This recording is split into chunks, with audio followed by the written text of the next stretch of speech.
Good morning. I'm Dr. Sunanda Samathar Corrado, co-hosting the John Telford Detroit Show with Dr. John Telford, coming to you live at 10 o'clock every Thursday morning on WJZZ Cool TV, streaming on Facebook, YouTube, and Twitter. Dr. John Telford is a former Detroit Public School superintendent, a former world-class athlete and conqueror of Olympic champions, a championship track coach, poet, newspaper columnist, longtime civil rights crusader, and the author of 6 Detroit-oriented books: The Poet Emperor of Earth, What Old Men Know, Creative Insubordination, The Will Robinson Story, The Poetic Prancings of Mad John, his explosive autobiography, A Life on the Run, and another forthcoming poetry book, Athletes, Activism, and Apple Boughs, a Detroit poetic epic. He also has a show on WCHB AM 1340, Detroit Gospel Station, Saturday mornings at 9:30 and Monday evenings at 6:30. That's Saturday mornings at 9:30 and Monday evenings at 6:30. His books are available at Barnes & Noble, Amazon.com, or just by calling the Good Doctor at 313-460-8272. That's 313-460-8272. Dr. John Telford has been called a legend and a lightning rod for controversy.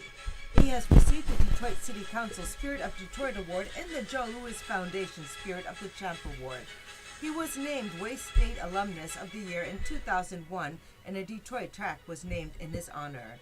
Dr. Telford's email address is drjohntelford@aol.com. That's drjohntelford@aol.com. Now, without further ado, I present to you that crusading old native Detroiter, Dr. John Telford. Thank you, Dr. Sunanda Corrado, that PhD from Columbia University, who is an anthropologist by training. Dr. Corrado has been teaching at Wayne County Community College District for over 10 years, and I always marvel because she looks like she's 17 years old. How could she have taught there for over 10 years? She is currently a researcher for the Detroit Equity Action Lab, which is housed in the Wayne State University Law School, and she is the founder and CEO of Education by Design. My name is Detroit. I'm a blue-collar town. Blue salt melts my mid-March snow. Speedy cars and sprinters spring from me. I father fierce fighters and funky music. In a Motown moment, I can spit the blues right back in a bureaucrat's eye. Have you never seen blue salt? No complex chemistry here, only the old color of a new sky. And there is a new sky dawning today because we have got Blaine Smith, the great linebacker from Purdue, in the studio again. And we are going to do what we started to do last week on this show. We're going to do some poetry about athletics. But first, I've got to do my obligatory promise keeping. And also, we're going to talk about something else with Blaine before we get into the poetry, but hopefully we'll have more time for the poetry this week than we did last week. Because, and I'm going to say this poem up front because we might not have time at the end. It's called Uncivil Warfare, and I wrote it on January the 6th. January the 6th, that infamous day.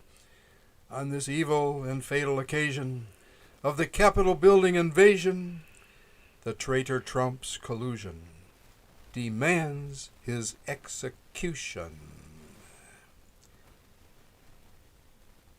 God yet hasn't pushed the lever on the traitor Trump forever. But when he does, it is to be hoped that the lever is that of the gas chamber. And if you are in opposition to capital punishment, as am I, excepting in the case of Donald Trump. Let's at least put that sucker in federal prison for the rest of his conniving, thieving, natural life. Okay, please, if you haven't done so already, get a downtown monitor. Pick up a downtown monitor. It's still on the stand, January 6th through January 19th. And there is the Poets Corner is in there. My Poets Corner. Dr. John Telford, DPSCD, Poet in Residence. I have a poem in there. Okay, Virginia Starkey, Miss Virginia Starkey, fondly known as V. The proprietress of V's Boutique offers a wide range of fine clothing and accessories for ladies, and you can find all sizes and forms of women's fine apparel in V's one-stop excellent customer service boutique, and you can find that there and really nowhere else in Detroit. So patronize. Some lifelong friends in the process. That's right, and she's at 16423 East Warren, 16423 East Warren Avenue, right on the corner from the old Alger Theater, near one of the libraries, one of the few libraries, one of the 6 libraries that's still open in Detroit, because they've closed them all, and we got to get them open again. Okay, Mark Blank Sr. and Mark Blank Jr. I got to talk about Sinbad's for a moment. Mark Blank Sr. and Mark Blank Jr. run Sinbad's restaurant at East Jefferson on the Detroit River, over there on the east side, and it is, in my opinion, Detroit's best restaurant. I really believe that it is. Okay, we have got the great Blaine Smith. Sunanda and I have got the great Blaine Smith again in the studio. And before we launch into our poetry, Blaine, I want to ask you a little bit more in detail about that program that you've got for cleaning the schools.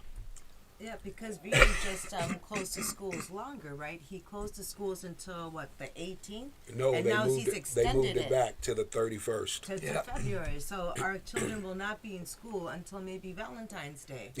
Yeah, and I was there last night. I was at the board meeting last night. In fact, I spoke. I thanked Dr. Vitti and Mrs. Vitti and the board president, Angelique Peterson Mayberry, and the other the staff, that sent me condolences for my wife Adrian, who died 1 year ago this month. Superintendent Vitti, stop closing the schools. Open up the damn buildings instead of selling them off right now. Open up those buildings. Let's space out the kids. Let's get back to some hybrid so the kids have some contact. This is the only way of tracking your kids. I'm sure you are aware that kids disappear when schools close. Okay? Yeah, he mentioned that last night. Is this a humanitarian problem we're facing in Detroit? We're going to lose. I heard some of those kids a forever. statistic just this morning in New York when they went to the off-site learning. The attendance was 50% in the first week. Now it did pick up in the second week to 61%. But just think, if you got a 61 on a test and you continue to get a 61 on a test, that's a D. That's a failing grade. That's right. And in New York, they have a measure for this because they have a 2-tier diploma program. The first tier is people who actually meet and exceed those standards. And then there's the second tier, which is that you were attended New York public schools. So they already have something in place for kids who are not providing excellence for kids. They're still giving them diplomas without being able to read. But for us, there's only one diploma for our kids to get. There's not 2 different types of diplomas. New York's a completely different country. Mm-hmm. So anyway, Blaine, I want you to get a little bit more specific about that school cleaning program, because if Dr. Vitti and the board were to contact you at 313-330-3834 and get that program going, we could open schools because the schools are going to be clean. I'm going to do like the news people I see when they're doing a story and it's so fresh. I'm going to read from my phone, and this is the information that I have sent to the Detroit Public Schools Community District. COVID-19 safety and protection plans. This plan has a airborne respiratory detection system, the most advanced, lightweight, bioacrosol collection system available. It has been proven to collect SARS-CoV-2 coronavirus directly from the air at the concentrations readily detected by real-time on-site coronavirus detection systems used to determine if any active spreader is in the room. Now, what does all of that say? Yes. That says if a child walks in, if a teacher walks in, if anyone comes into your building, you're going to have this system spaced out so that it detects it and kills it in sight in real time. Don't have to have nobody coming in spraying at night. Ain't got to hold people back from spraying. It automatically shoots the aerosol into the air, killing the coronavirus. Now, go ahead. So this will totally intersect with trace protocols, because I know when my kids go to school and there's somebody infected with COVID, there's 3, 5, 7, even a whole classroom of kids who, because of trace protocol, are considered in direct contact who can't go to school for the next 10 days. Absolutely, So, absolutely. Wow. This is a system. It's indoor air sampling with integrated on-site PCR analysis, and that is the biggest test that you can take. If you get the antigen test, you may be negative, but we still don't know if you have it. If you got the PCR analysis, we know exactly what you got and when. So the antigen is the one you get over the counter. And the the PCR is the most accurate one. It takes about 3 days. We don't have access of it across the country, but we do through this. Yes, on-site PCR analysis for airborne coronavirus, a fast and cost-effective COVID-19 workplace safety solution for schools, classrooms, auditorium, locker rooms, buses. Everywhere. I mean, it can go anywhere and everywhere. If you had it in a classroom, say your classroom, and I'm just going to guess the size, say 50 by 50. You've got probably one in each corner, and it's constantly monitoring and detecting SARS-CoV-2 coronavirus. What it's designed to do is detect and kill at the same time. It is the most scientific and new approach to abatement and analysis that's out there right now. And I just happen to be a product rep for this company. Now, may I ask you, Dr. Telford, a question that perhaps then Blaine can answer to as well? Because you just been to the last school board meeting after grieving a year for your wife.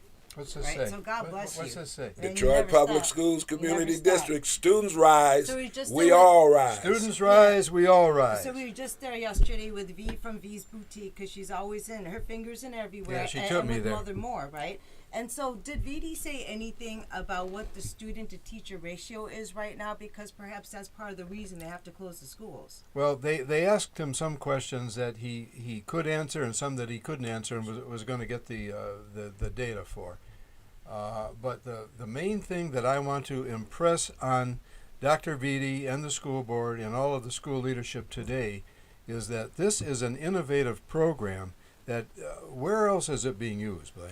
I will have to get that information for you, Doc, but it is in several school districts across the country as we speak, and it is working. I'll get that information and I'll give it to you, and your next show you can let that out. Well, I'll relay it. Yes, I've got all of that right in here. I'll relay it to the school leadership, Dr. Vitti and his staff and the Well, board. see, they in an they- email. They're I'll going to tell know you- it today. I'll before tell the day you. is I'll over. tell you what they said. We went through schools, classrooms, auditorium, locker rooms, and buses, factories and food processing plants, restaurants and entertainment venues, Wow. prisons and detention centers, and retail environments. I mean, they finally came out with something where you don't have to wait until you find out the bad news, and then at 3 or 4 o'clock, the abatement people come in. Okay. The aerosol is already, once it detects it, and it detects it greater than 90% collection and capture and recovery. End users can adjust the sampling times. If you want every 30 minutes, every 15 minutes, every hour, every bell change at a school. Whoa. I mean, all we're doing, and you're telling them to buy it. I'm not even telling them that. I'm a sales rep. Give us a call. Okay. Talk to the main people and let them give you the full scope of what they can do. Okay, the main and then guys make in a Chicago. decision. The main guys one in of Chicago. one of the main reps is David Sullivan. And hold on, I've got Dave's number right here. And we are watching the Dr. Telford show here with Blaine Smith talking about this new state-of-the-art COVID cleaning program, something that can help us open up the schools in our city. And we are streaming to you the Dr. Telford, John Telford Detroit show live on Facebook, YouTube, Twitch, and Twitter, and other top social media platforms. Please like, follow, share, comment, and subscribe to us and other programming offered here at the studio. And thank you for watching WJZZ, the coolest TV station in the world. And we're here again with Blaine Smith, three-time NFL player, captain of Purdue football team, now working for kids. He has an ABA program, and he is also out here promoting a black-owned, another black-owned business. This one with the state-of-the-art technology that can help us clean our schools and keep them open for our kids. We were just getting ready to give David Sullivan, Sullivan, 630-465-0077. And please tell him Blaine Smith sent you. He is awaiting your phone call. It is so very interesting that with this program, and I've gone after Detroit for my conflict resolution student personal development program. They chose to go another route, and I'm just a sales rep. As I said last week, I'm gonna date myself by saying this. I'm like Mr. Haney in Petticoat Junction.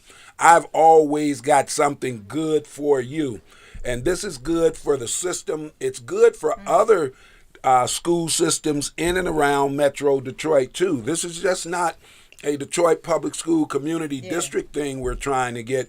Everybody should be knocking down Dave's phone number so that they can see for themselves just what this can do for you and get you out of that, what do they call it? Remote learning. They've got virtual learning. Virtual learning. I gotta tell you this. I am the poet in residence for the Detroit Public Schools Community District.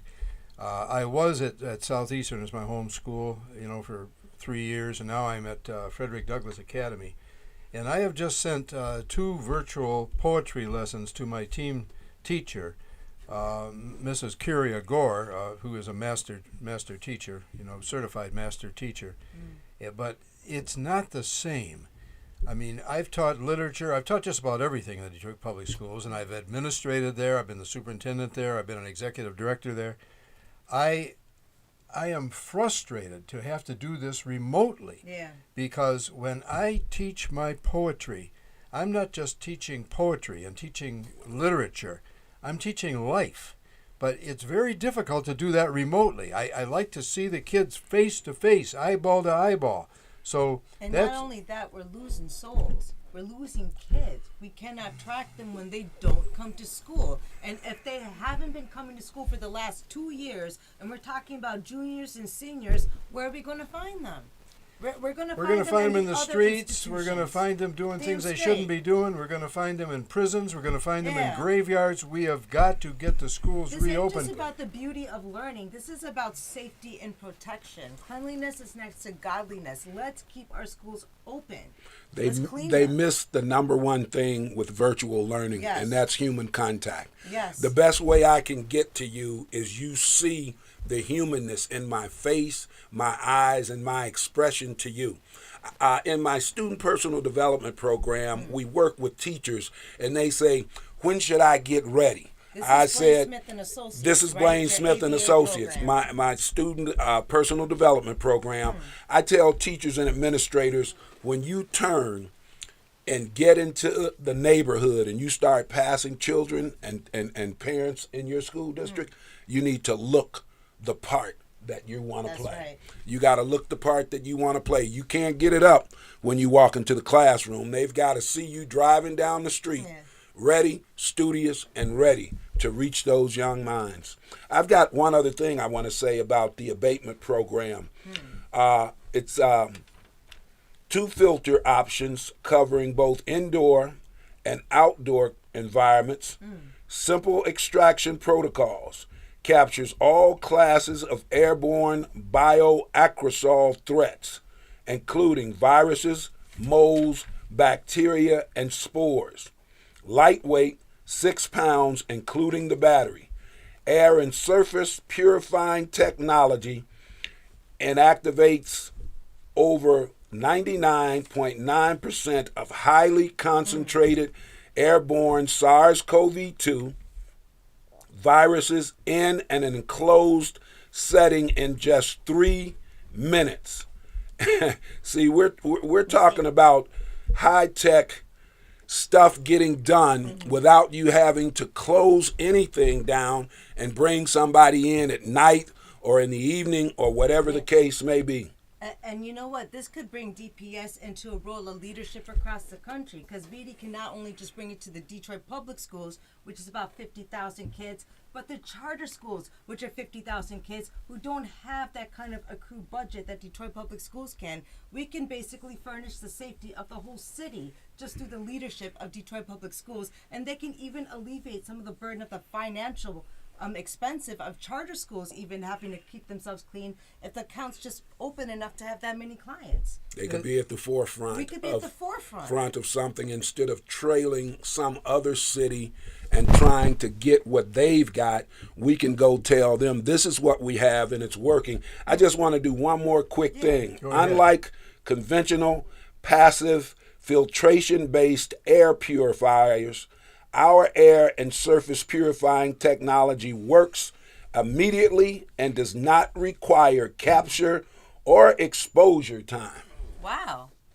Well, I definitely want a presentation about this technology. You got to call Dave. Dave will get the right people up give his here. number again. Give his phone number again. Let me give you Dave's number. Dave Sullivan, 630-465-0077. You will reach him on his cell, and he will be delighted to talk and discuss a personal visit with you to show you this machine. He'll come down from Chicago to do that. He will come down, and he will bring some heavy hitters with him.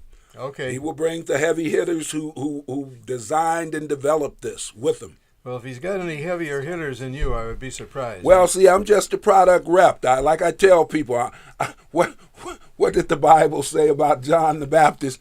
I'm just here to tell you who's coming. Yeah. I'm just here to tell you who's coming. That's a good analogy. Yes, sir. I'm just here to tell you who's coming. Okay, on that note, I'm talking about you being a heavy hitter, and I did a poem about your football last week. So I'm going to try not to repeat the poems that I did last week. But the last week's show was supposed to devote at least 45 minutes to our athletic poetry. In this week's show, I think we can come close to that, Blaine.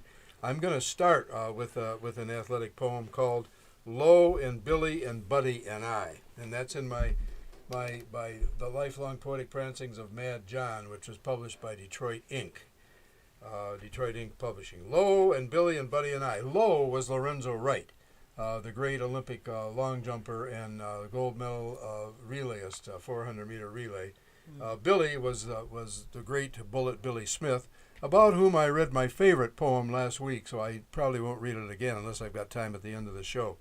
And Buddy was Buddy Coleman, and Lorenzo and Billy and Buddy and I all represented Wayne State University, some in the same era, some in different eras, but we were kicking ass, all over the Midwest and in other places, Penn Relays, Ohio Relays. So here is the poem. We showed them our heels, from Rangoon to Rome. In Portugal, we gave them all our gears. We won in London, and then back at home, we dominated totally for years. Lowe's held the long jump record 66. And that's, I can't remember when I wrote this, but it's been longer than that now. Lowe's held the long jump record 66. For 59, the quarter mile has been mine. I think it's more like 60-some years now. 26 feet and 46 quick ticks of a stopwatch, more or less. And that fine, fleet Buddy Coleman, dead a long time past, streaked his sweet sepia self to national fame. Indoors at 60 yards, our fireball fast low hurdler Billy Smith high-stepped the same. Now bureaucrat economists have killed the Wayne State University track team. Long legacies of partially fulfilled commitments drift like fallen leaves downstream.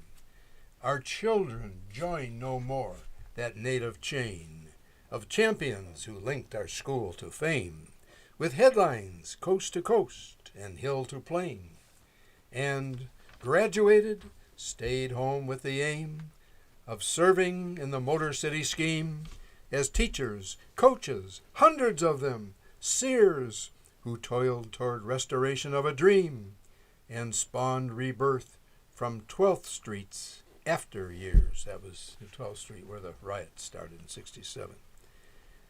Yet hustled into halls of fame we go, Lorenzo, Buddy, Bullet Bill, and I.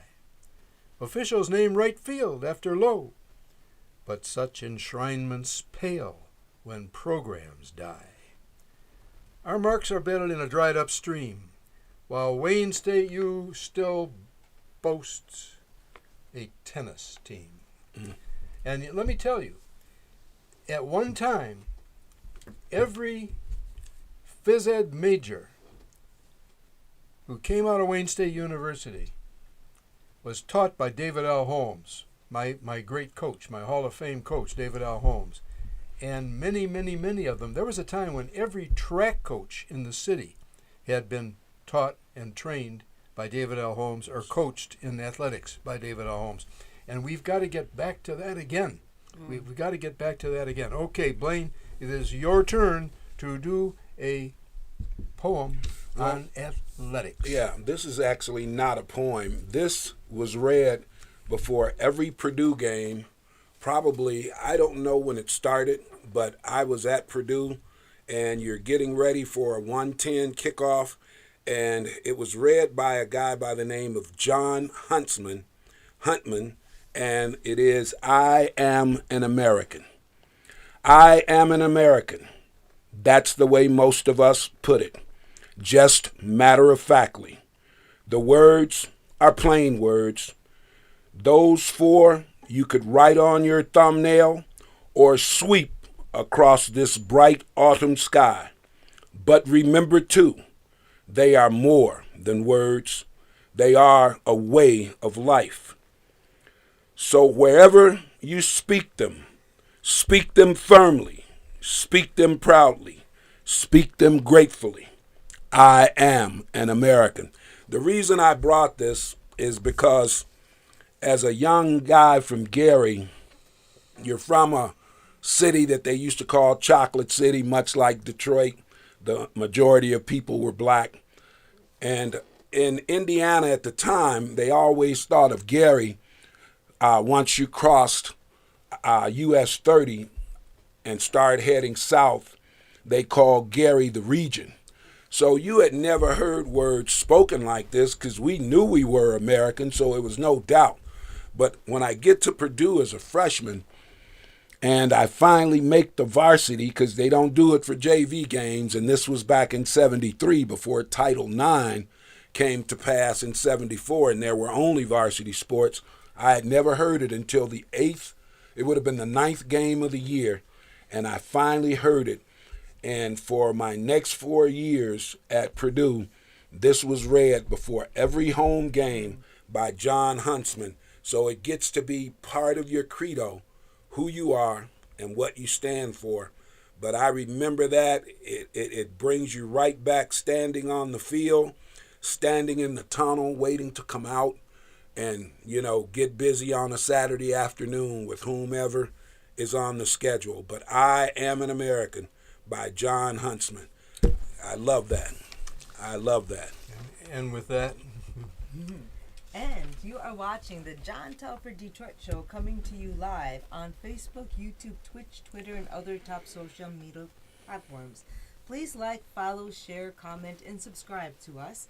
And thank you for watching WJZZ Cool TV, the coolest station in the world. And today on the Don Telford Detroit Show, we have Blaine Smith. And I'm not Don Telford, I'm John Telford. No, That's I haven't okay. done my J's and my D's D's. just now. Okay, it's my turn for a poem. This poem is called Jim Crow, 1956, Northern Style.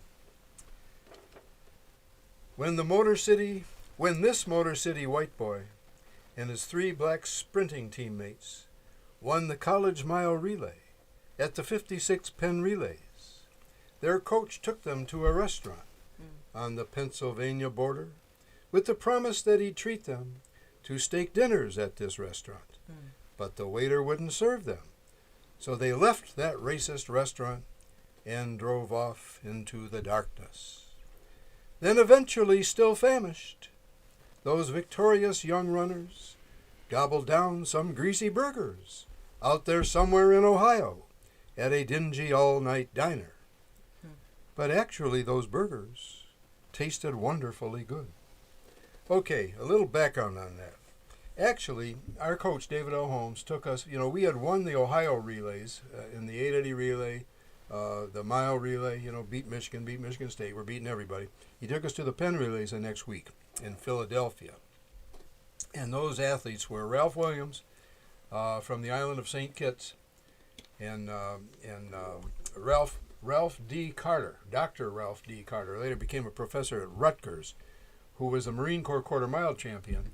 And Ralph was on the mile relay team, but he wasn't on the 880 relay team. Bullet Billy took his place on the 880 relay team because Bullet Billy could run 100 yards in 9.5.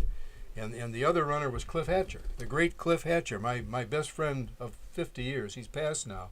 But Cliff ran a 48.8 quarter mile for Central High School in 1951. I think that's still the record over at Central High School. At the time, it was the fastest quarter mile ever, high school quarter mile ever run in the state of Michigan. But that was the caliber of the athletes on that particular team. But those were the days when the coach had to find a hotel where we could stay, where they would take black kids, a restaurant where we would go and eat, where they would serve us. And I can remember Billy sat in that restaurant, and we sat in that restaurant in Philadelphia. And Billy finally said, "Coach, we're going to sit here till tomorrow. They ain't never going to serve us." So that's when we drove off into the darkness. Okay, Blaine, your turn for a poem. This time a sports poem. And that's what's funny. You talk about the struggle against segregation as American sportsmen to your poem about everybody being an American. Yeah. That's quite a stride in a few decades. And it couldn't have been done without sports. That's the beauty of sports. Over time, as you got more and more people playing in more and more situations, it had to open up. ESPN did a really, really great program about SEC football and how Bear Bryant was able to use USC and a guy who just recently passed away toward the end of last year, Sam Cunningham, to come and play Alabama. In Alabama, USC had a black quarterback, multiple black players, probably the majority of the players were black, and Sam Bam Cunningham was a running back. He was black. That particular day, he rushed for over about 250 yards. Wow. And the next day, Bear Bryant goes to the famous eating place right outside Tuscaloosa, Alabama, and he's just sitting back listening to some of the alumni, and they're saying, "Boy, we need to get some of those Sam Bam Cunninghams for Alabama so we can be competitive." See, it wasn't about black and white no more. It was USC that came and beat the hell out of Alabama, which was tough to do. But that's what made hardcore Southerners, hey, I can put up with you for 2-3 hours, so come on down. So that's what time does. I'm going to read the poem I read last week, As I Sit with the World. And I didn't bring the paper, but it's in my phone. This is actually a poem that I had sent in to a poem contest called Rattle Entry from 2021. And this is one of my 4 poems I chose. The rest were love poems. This is a serious poem, and I very seldom write this kind of stuff because this isn't my field, but I felt it this time. As I sit with the world in flames over a black man, not the first by far, but this time it's on camera with the name George Floyd, murdered before the world's very eyes, not whipped to death 400 years ago, not drowned on a slave ship discovered out to sea before it was about to be boarded, not worked to death or raped, female or male, by a slave owner that had no morals. Not all the ways we have ever been slayed does the world cry for us now. Can you feel why every indigenous person has felt and known I may have been stolen and brought to a land that is not my ancestral home?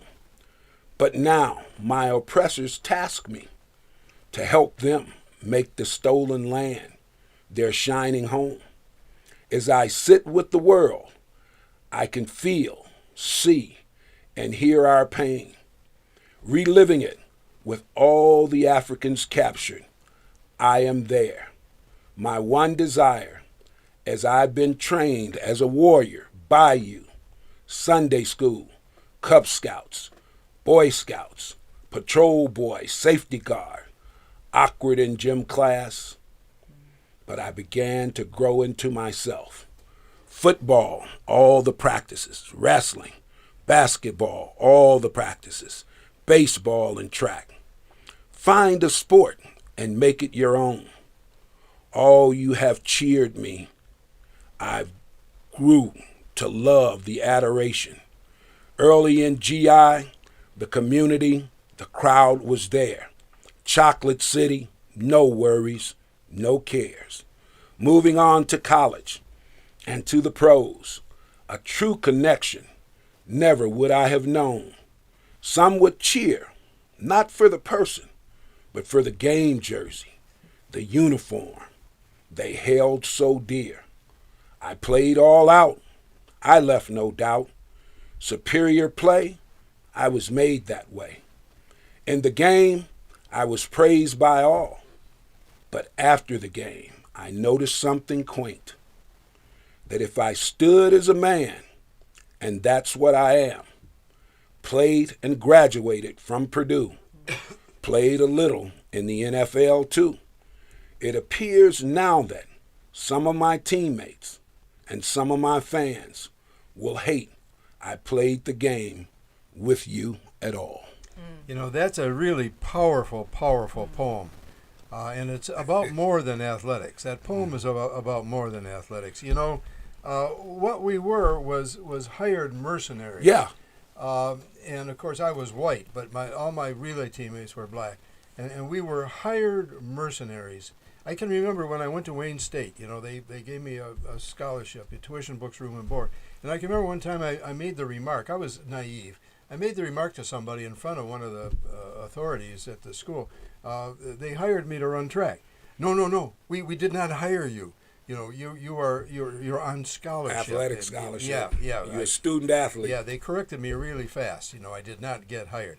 Of course, now they should be hiring. You know, I mean, and now with the NIL, which stands for name, image, and likeness, a young athlete can sell their pictures, their jerseys, they can sell their likeness, they can sell their image, and it's not what you would call under any other scope than the Supreme Court said it could be done. Yeah. So they haven't put all the rules around it yet, but the one young quarterback that we were able to see Monday night, he has over $1.5 million in endorsements. Good. As a freshman. So it is something very new. People like Kareem Abdul-Jabbar is all for it. I keep telling people that athletes from my day and your day, we need to go back and ask for ours, because as they did in the NFL, you've got to put something back into for the people who made it possible for you. And I keep telling every older athlete that I see, we need to go back and get our name, image, and likeness money too, because people wore our jerseys. People yelled our names. They used our images to promote games. It's too late for guys like me, you know. No, it's never too late, because they're going back to the 40s and 50s. And if you're if you're an ex-NFL player and you're still alive, it's the retirement or whatever you call that group. They've got monies for you. Well, So, I never played in the NFL. I never even played in college. Track. No, I'm talking about track in college. Well, at track in college, I represented the Wayne United State. States in Europe, but I was putting Wayne State's name in headlines all over the world. Because I never lost in Europe. And when they talk about us, they always mention where you played your college ball. Yeah. So they're still getting good kudos about that. Anyway, that is literally branding. Yeah. That is literally branding. Yeah, name, image, and likeness. That's why the NIL, it's so new. It just came about toward about the middle of last year. It really broke once the Supreme Court said that that's legal and it can be done. And I'm glad to see it, because I tell every athlete I see, whatever is wrong with you now, it either started in high school and college with all of those practices. I've probably been to practice, and you've been to practice more than you've probably been around your family. Yeah, there are more sports injuries now in high school. There are more sports injuries now in high school than at any other historical period. Absolutely. Parents, schools are all pushing these kids, and then they can't make it. Yeah. I'm going to say something. More is being reported, because when we were in school you were in school, oh boy, only sissies get hurt. That was what a coach would tell you. And you know what? Name, image, and likeness is a big deal, because that's the same as intellectual property rights for an athlete. Absolutely. Exactly. They I'll deserve tell you, to have the same rights. I'm going to say something. I had a brother, he since passed away, C.W. Smith, and his name was actually C.W. Smith. He was born in the South. After the 60s, you could no longer name a child with just initials. So when he had a son, he named his son Charles Wayne Smith. But C.W., my dad, my girlfriend's mom at the time, Mrs. Winslet, and Sonia Winslet came to all of my games. But one day C.W. said to me after a game, he said, "Hey, man, why don't you get these guys together and start a union?" He said, "No other students at Purdue or anywhere in the country has to go where they're drafted. An engineering student don't get drafted. He gets to go out and interview and go to the highest bidder. Why do I have to go in the 7th round to the Cleveland Browns when they told me, and my agent told me, I'd be in the first 3 rounds?" So it's amazing the things that happen and the way they happen. But since you're so young, and we all say this, I'd have did it for free. Now, we didn't quite do it for free, because we got educated. I don't know what it cost to go to Purdue, but I know it wasn't free, and I did graduate. Yeah. And it was a beautiful time. Yeah, the attitude's assets too. That education for us was free, and it wasn't free for the other students. It wasn't free for us, because we spent hours in practice that they didn't have to do. Yeah, we ran our butts off. We ran our butts off. We played our butts off. We got the hell knocked out of us. Go ahead. It's my turn for a poem. I want to do it before the next commercial. Get it in fast. This one's called "Long Before My Heart Attack." And I wrote it in 2012 when I actually did have a heart attack, when I was the superintendent of the Detroit Public Schools, fighting with the emergency financial manager all the time. But long before my heart attack, in October 2012, my stretch run with great Scavo in the Quattrocento Metri in the year of 57 in old summertime Bologna was the time I truly came the most definitively closest to dying. Because I got to tell you, folks, the quarter mile is a distance that the human body was not built to run wide open, 10 yards a second, for 45, 46 seconds. It just wasn't. And I'll tell you about another race, a race called the 600-yard dash, which we used to run in invitationals out east in Cleveland and New York and Boston. And I ran a lot of them. And you go by the quarter mile, and you're running on a board track, and you're past the quarter mile, and you pass it under 49 seconds, and guess what? You still have 160 yards left to run. I don't think I ever ran a 600-yard dash, and I was running against the best, because it was invitational. There were only 3 or 4 or 5 of us in the race, and we'd all been invited. And we were running very close to the world record. We had to every time we ran. And I never ran a 600 yards in any invitational that I can remember when I didn't throw up after that race. Go ahead.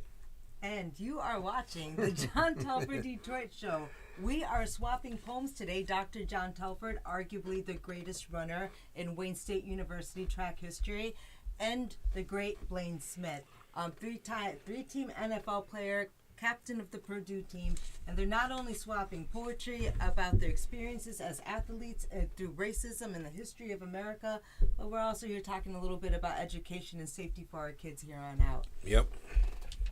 Your turn, Blaine. Well, I've read my best too. I'm looking for one now, so you go ahead. Oh, you want me to go ahead? Yes, because I'm looking for something and I may not have it, so we will fill this with some good speech. Okay, well, I gotta say this because I haven't found a poem yet myself, but I did run against the best in the world. I outran more than one Olympic champion, probably the best Olympic champion I ever outran. Well, no, I outran. I also outran George Roden from Jamaica, but I outran him when he was on the downslide, and I was on the climb. So I really can't count that victory. But you always qualify every victory. You're such a perfectionist, man. Well, you see, won. that's what you get to do with track. You but qualify every victory. But in a team sport, if the team don't win, you don't win. Yeah, you don't win. Yeah, well, that was the way I was with relays. A relay team, and we won a lot of them at Wayne State. But I run probably I ran against Michael Larrabee. He was Olympic quarter mile champion, but he hadn't won the Olympics yet when I beat him, and I could tell that story. But probably the greatest Olympian that I faced and outran at the quarter mile distance, because I ran some of the other ones at the 100 and 200 distance, was Charlie Jenkins of Villanova. He was a 1956 Olympic champion. And the first time I beat Charlie, it was in Austin, Texas, and I was a 40-1 underdog. And I'll never forget, because after that race, Charlie said, "How'd that happen?" And I heard him say it. Then I beat him again in Ohio, in the National AAU, and he didn't say anything. The third time I beat him was in Rome, and I couldn't resist saying to him after the race, "You still think it was an accident, Charlie?" But which was a mistake, because I raced him again the following winter, over 600 yards, the Invitational, at the Chicago Daily News relays, over 600 yards, and I was leading the whole way, and all of a sudden, at about 595 yards, I see this big brown leg come alongside me. And I said to myself, "Uh-oh." And sure enough, he goes in there with a 111 and 111.3. I still remember his time. Mine was 111.7, fading time.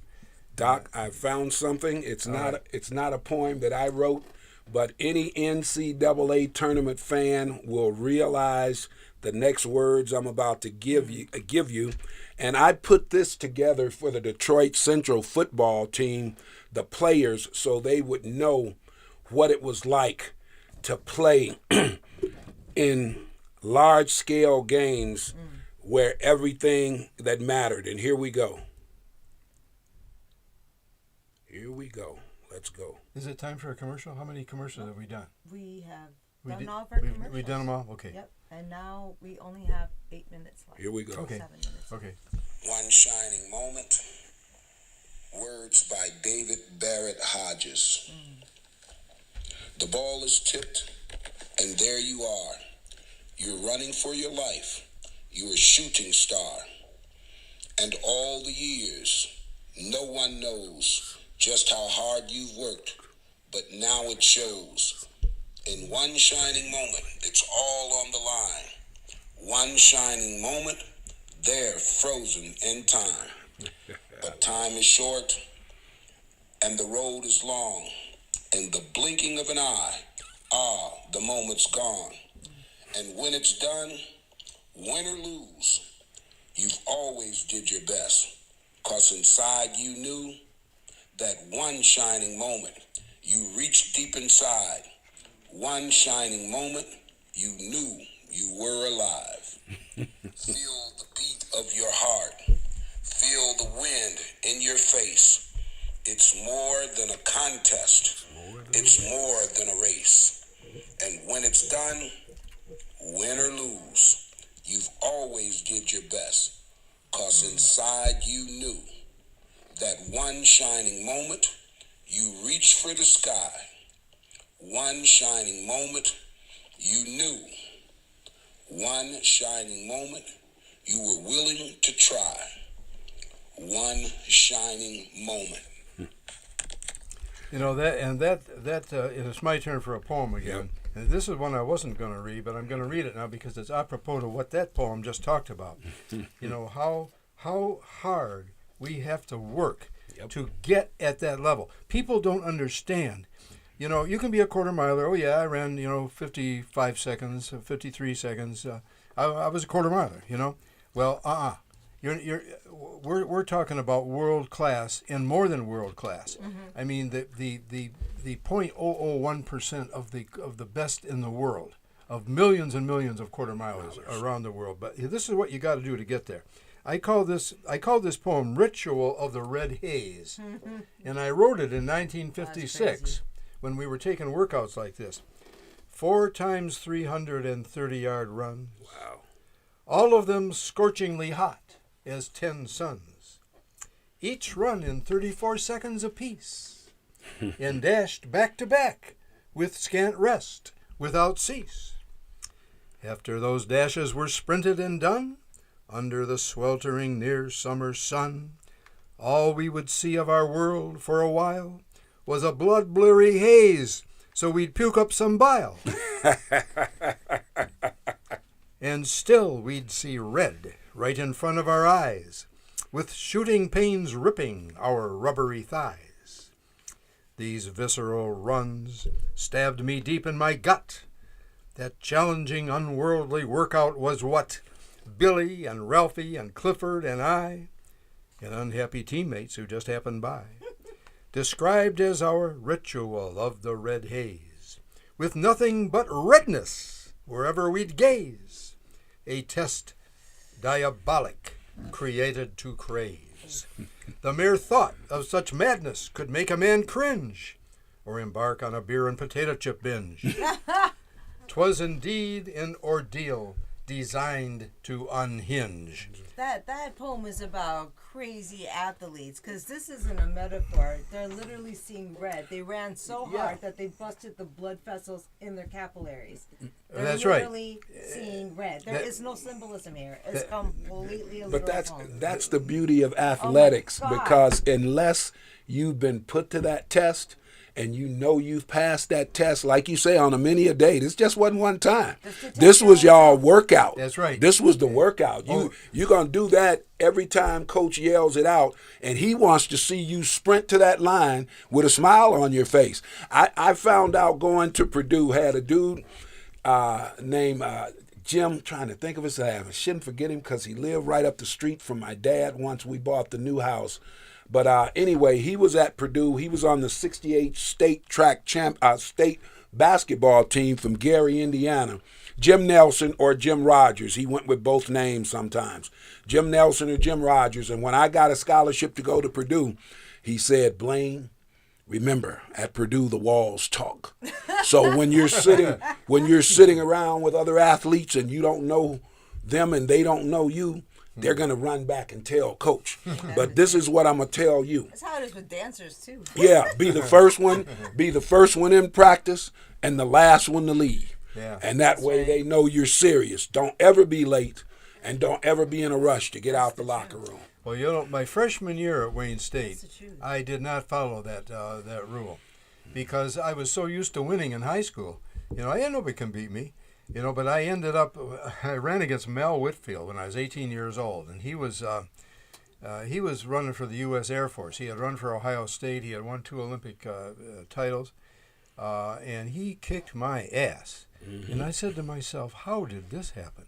Maybe I'm in a kind of a different level now. Oh, okay. Finish up. Finish up. Yeah. Okay. My cue to you. Well,